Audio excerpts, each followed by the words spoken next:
Assalamualaikum, berjumpa kembali bersama saya Demo Channel.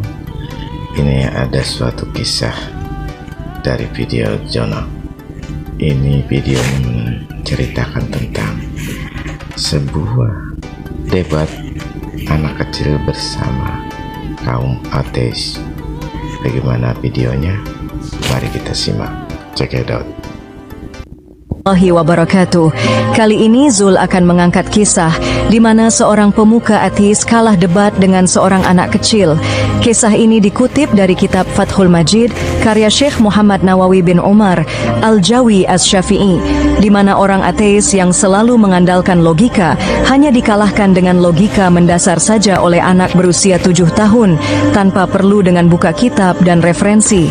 Al-Kisah, siapa yang tidak kenal dengan Imam Abu Hanifah? Beliau lahir di Kufah, Irak pada tahun 699 Masehi, ulama yang bernama asli Luqman bin Tsabit. Beliau dikenal sebagai penggagas mazhab Hanafi yang sangat cerdas. Salah satu bukti kecerdasannya di usia remajanya yang baru menginjak 7 tahun, Abu Hanifah yang merupakan murid kesayangan Imam Ahmad ini pernah menang debat melawan seorang ateis. Dia adalah Dahriyah, seorang ateis yang sempat membuat resah dunia Islam di Baghdad. Menurut riwayat yang lain, Dahriyah bukanlah seorang artis melainkan seorang pendeta Yahudi. Terlepas dari perbedaan itu, Zul akan memaparkan bagaimana kisah seorang Imam Hanafi yang waktu itu masih sangat belia bisa mengalahkan seorang Dahriyah yang menjadi fenomena waktu itu. Cerita ini bermula ketika seorang bernama Dahriyah datang ke Baghdad dan membuat gempar masyarakat Muslim waktu itu dengan mencoba merusak keyakinan yang berkaitan dengan ketuhanan dengan logika Ini cerita tentang kecerdasannya. Para ulama pun mencoba berdebat dengannya, namun sayangnya setiap ulama yang berdebat argumentasi, argumen mereka mudah dipatahkan oleh Dahriyah. Hal ini tentu kemudian membuat khalifah resah, maka sang khalifah memerintahkan para menterinya untuk meninjau di daerah lain. Barangkali ada seorang ulama yang bisa menandingi argumen-argumen Dahriyah itu. Kemudian para utusan khalifah menemui Imam Ahmad bin Sulaiman. Beliau adalah salah seorang tokoh teolog ahli fiqih bermazhab Asy'ari. Beliau juga merupakan guru dari Imam Abu Hanifah. Setelah para utusan itu menyampaikan kerisauan sang khalifah tentang bagaimana Dahriyah telah mengalahkan ulama Baghdad yang dikhawatirkan mengganggu akidah orang awam di sana, maka disepakatilah akan dilakukan debat terbuka antara Imam Ahmad dengan Dahriyah. Selain itu, sang khalifah meminta agar perdebatan itu dilakukan di Masjid Jami' agar bisa disaksikan oleh masyarakat setempat. Tentu saja masyarakat yang mendapatkan informasi tentang akan diadakannya debat. Mereka sangat senang mendengar hal itu. Setelah waktu telah ditentukan, mereka ramai-ramai sudah mendatangi masjid sehari sebelum perdebatan dimulai. Masyarakat Baghdad sangat menaruh harapan kepada Imam Ahmad karena tinggal beliaulah satu-satunya ulama yang diharapkan bisa mengalahkan Dahriyah.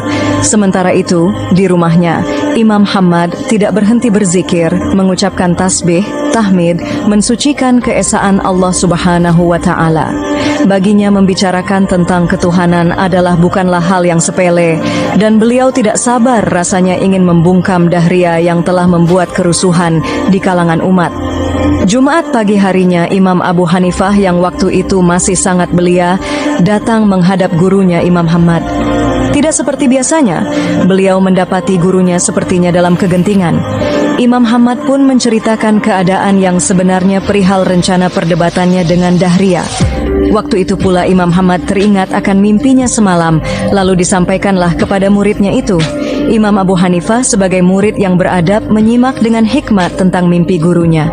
Imam Ahmad mengisahkan, "Aku bermimpi ada sebuah dusun yang amat luas lagi indah. Di sana kulihat ada sebatang pohon yang rindang dan lebat buahnya.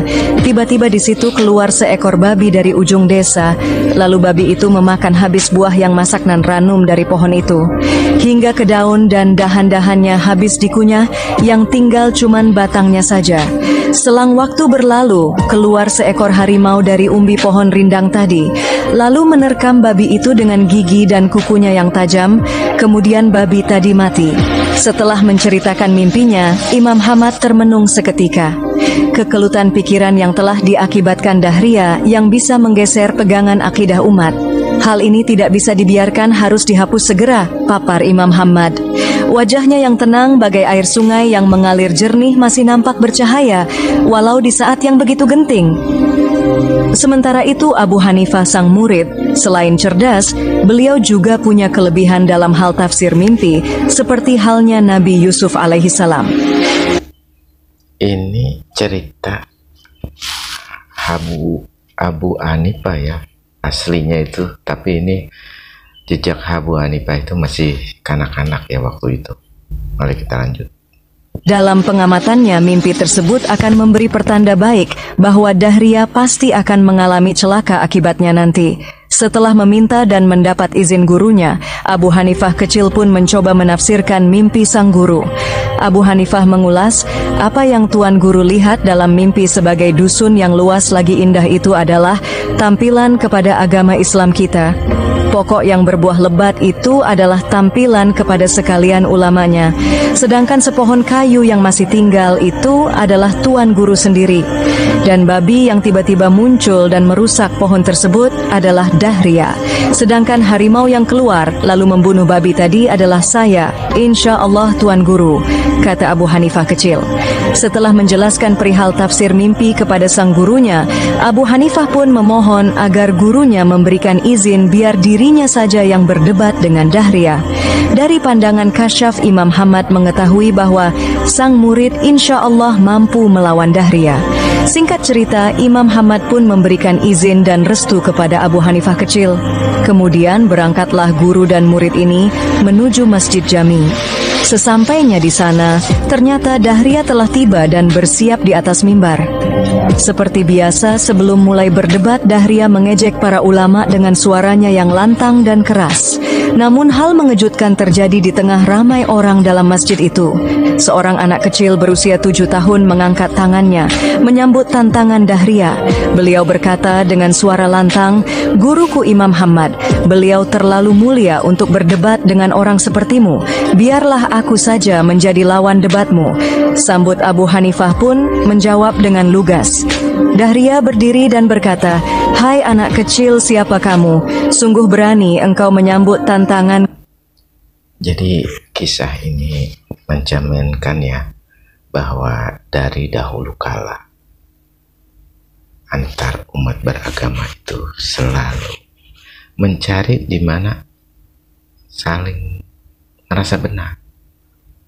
Nah, sebelum hari akhir nanti, bagaimana selanjutnya? Mari kita simak. Sedangkan ulama yang hebat-hebat yang bersorban dan berjubah telah kukalahkan. Abu Hanifah kecil menjawab, "Wahai Dahria, sesungguhnya Allah tidak melimpahkan kemuliaan dan kebesaran itu pada sorban atau jubah yang dipakai, tetapi Allah menganugerahkan kemuliaan kepada orang-orang yang berilmu dan bertakwa." Abu Hanifah lalu membacakan firman Allah Subhanahu wa Ta'ala dalam surat Al-Mujadalah, "Hai orang-orang beriman, apabila dikatakan kepadamu berlapang-lapanglah dalam majelis, maka lapangkanlah, niscaya Allah akan memberi kelapangan untukmu. Dan apabila dikatakan berdirilah kamu, maka berdirilah, niscaya Allah akan meninggikan orang-orang yang beriman di antaramu dan orang-orang yang diberi ilmu pengetahuan beberapa derajat, dan Allah Maha mengetahui apa yang kamu kerjakan." Al-Quran Surat Al-Mujadalah ayat 11. Geram rasanya hati Dahria mendengar kelincahan dan kefasihan lidah dari Abu Hanifah kecil ini untuk mendebatnya. Maka berlangsunglah debat yang sangat mendebarkan dan menegangkan antara Abu Hanifah melawan seorang ateis yang bernama Dahria, yang terkenal dengan pemikiran materialis dan ateisnya itu. Di atas mimbar, Dahlia mulai melancarkan pertanyaan dengan lantang bertanya, "Benarkah Allah itu ada?" Dengan cepat Abu Hanifah kecil menjawab, "Jelas Allah memang ada." Tegas Abu Hanifah. Dahria meneruskan, "Kalau Allah ada, di mana tempatnya berada?" Suara Dahlia semakin meninggi. Imam Abu Hanifah yang menganut mazhab Asy'ari pun menjawab, Allah tetap ada, tetapi Allah tidak bertempat. Dahria menyela, sungguh membingungkan, kau katakan Allah ada tetapi tidak bertempat. Bantah Dahlia sambil melemparkan senyuman sinisnya kepada hadirin. Dengan santai Abu Hanifah kecil menjawab, itu bisa saja wahai Dahria, coba Anda lihat pada diri Anda sendiri. Bukankah pada diri Anda itu ada nyawa? Orang-orang mulai memperhatikan gaya ilmuwan muda ini berpidato dengan penuh bakat. Dahria menjawab, memang aku punya nyawa, dan memang setiap makhluk yang bernafas itu ada nyawa. Sahur Dahria. Imam Abu Hanifah berkata, tetapi apakah Anda tahu di mana letak nyawa atau roh Anda sendiri? Di kepalakah, di perutkah, atau apakah di ujung kaki Anda? Seketika Dahria tersentak mendapatkan serangan balik seperti itu. Orang-orang mulai berbisik-bisik di antara mereka. Mereka mulai yakin bahwa Abu Hanifah kecil bisa mengalahkan argumentasi Dahria. Setelah itu Abu Hanifah mengambil segelas susu lalu ditampilkan pada Dahria seraya berkata, apakah dalam air susu ini ada kandungan lemak? Dengan cepat Dahria menjawab, ya jelas. Lalu Imam Abu Hanifah bertanya lagi, kalau begitu, di manakah lemak itu berada? Di bagian ataskah atau di bawahkah? Sekali lagi Dahria tersentak, tidak mampu menjawab pertanyaan Imam Abu Hanifah yang sopan itu. Imam Abu Hanifah kecil melanjutkan, untuk mencari di manakah beradanya ruh dalam jasad dan tersisip di manakah lemak dalam air susu ini pun kita tidak mampu. Bagaimana pula kita dapat menjangkau di manakah beradanya zat Allah Subhanahu wa Ta'ala di alam raya ini? Allah Subhanahu wa Ta'ala adalah zat yang telah menciptakan dan mengatur seluruh alam ini, termasuk ruh dan akal dangkal kita ini pun ciptaannya, yang sepatutnya kita tunduk dan patuh di bawah urusan takdir perintah yang maha agung. Suasana menjadi agak hening. Dahria terpaku di kursi, terbungkam lidahnya, merah mukanya, kesabarannya mulai terburai. Setelah kondisi agak reda, Dahria memberikan pertanyaan kembali. Hai anak muda, apakah yang ada sebelum Allah dan apa pula yang muncul setelah dia? Dahria merasa pertanyaan ini akan merobohkan pemikiran Abu Hanifah kecil. Semua mata tertuju pada Abu Hanifah kecil, murid Imam Ahmad yang pintar ini. Lalu beliau menjawab, wahai Dahria, tidak ada sesuatu pun yang ada sebelum Allah dan tidak ada sesuatu pun yang akan muncul setelahnya Allah Subhanahu wa Ta'ala. Dialah yang awal dan dialah yang akhir. Tegas Abu Hanifah singkat tapi padat. Akan tetapi Dahria menepis, sangat aneh. Mana mungkin begitu? Tuhan wujud tanpa ada permulaannya, dan mana mungkin dia pula yang terakhir tanpa ada lagi yang setelahnya. Dahria mencoba berdalih dengan pikiran logikanya. Dengan tersenyum Abu Hanifah menjelaskan, ya Dahria, dalilnya ada pada diri Anda sendiri. Coba Anda lihat pada ibu jari Anda itu. Jari apakah yang Anda lihat sebelum ibu jari ini? Sambil menunjukkan ibu jarinya ke langit, dan beberapa hadirin juga melakukan hal yang sama. Dan pada jari kelingking Anda itu ada lagikah jari yang berikutnya? Dahria membalik-balik jarinya, tidak terpikir olehnya persoalan yang dia lontarkan. Bisa yang sekecil itu yang disampaikan oleh Abu Hanifah. Jadi kalaulah pada jari kita yang kecil ini pun tidak mampu kita berpikir, apalagi Allah Zat yang Maha Agung itu, yang tidak satu pun yang mendahuluinya dan tiada sesuatu yang kemudian setelahnya. Sekali lagi Dahria tercengang, namun masih tidak berputus asa untuk mematahkan argumen anak muda yang telah mempermalukannya di muka umum ini. Dahria pun berpikir lagi, seperti sesuatu baru telah menyuntik otaknya. Dahlia pun tersenyum sinis, hati Dahlia bergejolak bagai air tengah mendidih. Debat antara Abu Hanifah melawan ateis itu pun berlanjut. Ini pertanyaan yang terakhir buatmu wahai anak kecil. Sengaja Dahlia mengeraskan suaranya agar bisa menutupi rasa malunya. Allah itu ada katamu, apakah pekerjaan Tuhanmu saat ini? Pertanyaan tersebut membuat Abu Hanifah tersenyum. Ini pertanyaan yang sungguh menarik. Tapi dari tadi Anda melontarkan pertanyaan di atas mimbar dengan suara lantang yang bisa didengar semua hadirin. Jadi harusnya sekarang saya yang di atas mimbar tinggi agar jawaban saya dapat didengar oleh semua orang yang hadir, kata Abu Hanifah kecil. Abu Hanifah mempersilahkan Dahria turun dari mimbar. Dahria pun berjalan turun meninggalkan mimbar Masjid Jami' memberi tempat untuk Abu Hanifah kecil. Setelah di atas mimbar, Abu Hanifah berkata dengan suara lantang berwibawa, "Ketahuilah wahai Dahriya dan para hadirin sekalian, bahwa kerja Allah Subhanahu wa Ta'ala saat ini adalah menggugurkan yang batil.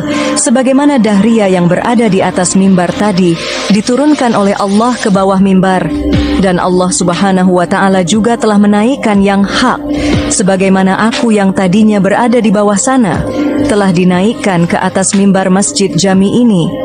Bagai halilintar menyambar, argumen Abu Hanifah menerjang kedua pipi Dahriya. Seiring dengan itu bergemalah suara takbir dari massa yang membludak memenuhi masjid jami'. Allahu Akbar, Allahu Akbar. Mereka memuji kewibawaan Abu Hanifah yang telah berhasil menyelamatkan martabat Islam dari lidah Dahriya yang sesat lagi menyesatkan itu. Begitulah kisah debat antara Imam Abu Hanifah melawan seorang ateis. Beliau yang merupakan salah seorang pendiri mazhab 4 ini memang dikenal sebagai ahli mantik dan balagho atau logika. Kecerdasannya diakui oleh ulama yang semasa maupun generasi setelahnya. Hingga saat ini nama Imam Abu Hanifah terus dikenal di seluruh dunia dan mazhabnya banyak diikuti oleh belahan dunia. Bagaimana pendapat teman-teman? Tulis di komentar ya. Jangan lupa untuk kasih like ya. Dukungan dari teman-teman sangat berharga bagi Zul. Kurang lebihnya Zul mohon maaf. Wallahu a'lam bishawaf. Wassalamualaikum warahmatullahi wabarakatuh. Waalaikumsalam. Ini kisah ini sangat luar biasa ya. Tetapi kita juga tahu bahwa dari dahulu kala hingga sekarang antara umat beragama masih saja ya, dan di dalam Al-Quran telah tertulis bahwa nanti di akhir zaman akan terjadi sesuatu yang luar biasa. Entah apa, kita akan harus meneliti, dan saya tidak berani untuk ini, tapi keyakinan kita harus kita kuatkan. Terima kasih. Assalamualaikum warahmatullahi wabarakatuh.